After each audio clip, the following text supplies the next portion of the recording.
Shalom amanginang yang terkasih di dalam nama Tuhan Yesus Kristus. Ya, perkenalkan nama saya Irfan Firmantua Brutus dari Prodi Teologi semester 6 grup A. Di sini saya akan memenuhi tugas praktik homiletika dengan dosen pengampu Dr. Haposan Silalai MTH. Sebelum kita mendengarkan firman Tuhan tertulis dalam Matius 4 ayat 1 sampai 11, kita bersatu di dalam doa. Ya Tuhan Allah kami yang kami sembah dan kami muliakan. Kembali kami Tuhan datang ke hadapan-Mu Tuhan, minta ampun Tuhan atas kelas kesalahan dan dosa yang kami lakukan Tuhan. Tuhan pada saat ini Tuhan hamba akan menyampaikan firman-Mu Tuhan, Engkau berkati hamba-Mu Tuhan, Engkau berikan hikmat kebijaksanaan Tuhan agar dapat menyampaikan firman-Mu dengan baik. Terima kasih Tuhan, kami siap mendengarkan firman-Mu. Amin. Firman Tuhan pada hari ini yaitu Matius 4 ayat 1 sampai 11. Saya akan membacakannya bagi kita semua. Dengan judul perikop, Yesus dicobai di padang gurun. Lalu Yesus dibawa oleh roh ke padang gurun untuk dicobai iblis. Setelah berpuasa 40 hari dan 40 malam, akhirnya laparlah Yesus. Datanglah si pencoba dan berkata kepadanya, "Jika engkau anak Allah, perintahkanlah supaya batu-batu ini menjadi roti." Jawab Yesus, "Ada tertulis, manusia hidup bukan dari roti saja, tetapi dari setiap firman keluar dari mulut Allah." Lalu iblis membawanya ke kota suci dan menempatkan dia di pinggir atap bait Allah.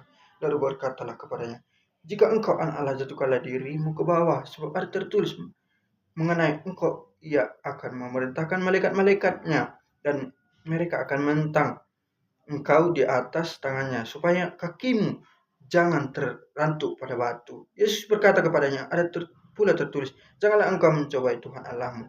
Iblis juga membawanya ke atas gunung dan sangat tinggi dan memperlihatkan kepadanya semua kerajaan dunia dengan kemegahannya, dan berkata kepadanya, "Semua itu akan kuberikan kepadamu jika engkau sujud menyembah aku." Lalu berkatalah Yesus kepadanya, "Nyala iblis, sebab ada tertulis, engkau harus menyembah Tuhan Allahmu, dan hanya kepada Dia sajalah engkau beribadah." Iblis lalu meninggalkan dia, dan lihatlah malaikat-malaikat datang melayani dia. Demikian firman Tuhan. Saudara-saudara yang terkasih dalam nama Yesus Kristus, firman Tuhan pada hari ini yaitu tentang di mana Yesus dicobai iblis. Hampir 3 kali dia dicobai iblis di padang gurun. Di ayat 1 dan 2 dikatakan Yesus dibawa ke padang gurun. Ayat pertama memberikan gambaran bahwa Yesus dibawa oleh Roh Kudus ke padang gurun untuk dicobai iblis. Ini menegaskan kedaulatan Allah. Setiap pencobaan datang, pencobaan bukanlah sesuatu yang kebetulan, melainkan bagian dari rencana Allah untuk mempersiapkan dan mengokohkan iman Yesus Kristus memulai pelayanannya. Dan di sini juga dikatakan, padang gurun adalah tempat sunyi dan penuh pergumulan. Di sanalah Yesus mengalami kesendirian, kelaparan, ujian fisikal, serta spiritual. Waktu 40 hari 40 malam berpuasa menunjukkan betapa seriusnya Yesus mencari kehendak Allah dan mempersiapkan diri menghadapi tujuan besarnya. Dari sini kita belajar bahwa masa sulit dan pencobaan sering menjadi sarana Tuhan mematangkan dan menyiapkan kita untuk pelayanan atau tugas yang lebih besar. Mungkin saudara-saudara di kehidupan kita sehari-hari, kita sering menghadapi pencobaan. Ya, contohnya seperti saya sering kali mengalami pencobaan ketika saya mulai malas beribadah. Itu adalah suatu pencobaan. Saya malas ke gereja itu pencobaan dari iblis. Dia menarik-narik kita supaya kita tidak beribadah, supaya kita tidak datang kembali kepada Tuhan. Dan saya juga pernah mengalami pencobaan ketika saya mengambil jurusan ini. Saya sering menghadapi pencobaan, di mana setelah saya mengambil jurusan ini,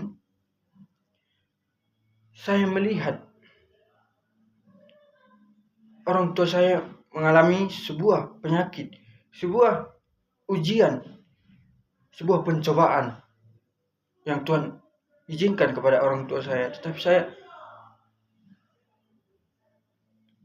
terus berdoa kepada Tuhan. Tuhan pasti pulihkan orang tua saya.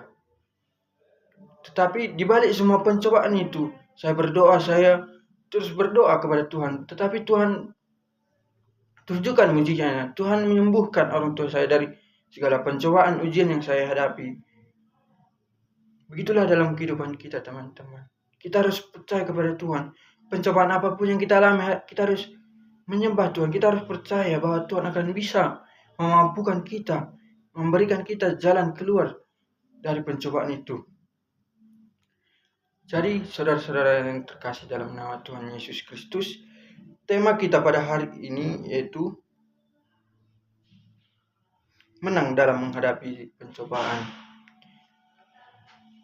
Jadi, dari firman Tuhan ini, kita harus bisa mengalahkan pencobaan itu melalui firman Tuhan, melalui ajaran dari Tuhan. Sekian dari firman Tuhan yang singkat ini. Semoga firman Tuhan ini dapat kita lakukan dalam kehidupan kita sehari-hari. Semoga kita bisa menang menghadapi pencobaan, kemalasan yang sering kita hadapi dalam kehidupan kita sehari-hari. Terima kasih. Kita bersatu di dalam doa.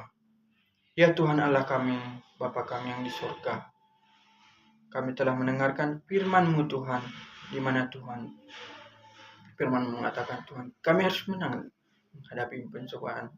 Apapun pencobaan yang sering kami alami Tuhan, Kau tolong kami Tuhan, Kau bantu kami Tuhan. Kami percaya Tuhan, Tuhan pasti menolong, membantu kami melewati pencobaan yang sering kami hadapi Tuhan.